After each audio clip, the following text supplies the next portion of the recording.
যখন আমি জানলাম ফ্রান্স থেকে ফ্রান্স ট্রিবিউন নামে একটি গণমাধ্যম ফরাসি এবং বাংলা ভাষাতে পথ চলতে শুরু করবে, তখন আমার ভীষণ আনন্দ হয়েছে।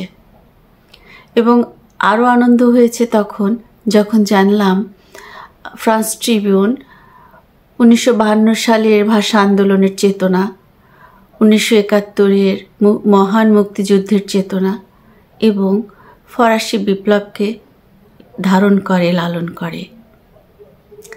আমি অনেক অনেক ধন্যবাদ জানাই ফ্রান্স ট্রিবিউনের সংগ্রামী, পরিশ্রমী সম্পাদক সাবুল আহমেদ এবং নির্বাহী সম্পাদক আবু তাহের রাজুকে, যারা এমন সুন্দর একটি পদক্ষেপ গ্রহণ করেছেন। সাধারণত সাংবাদিক হতে গেলে ব্যক্তিকে সৎ, সাহসী, পরিশ্রমী, সংগ্রামী এবং আপোষহীন হতে হয়।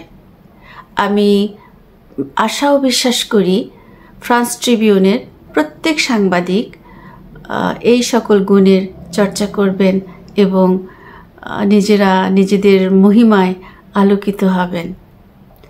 পরিশেষে আমি প্রত্যাশা করি ফ্রান্স ট্রিবিউন প্রতিনিয়ত সত্যের খোঁজে ছুটবে এবং সুন্দর, সঠিক, বস্তুনিষ্ঠ এবং গঠনমূলক সংবাদ পরিবেশন করে আলোকিত হবে।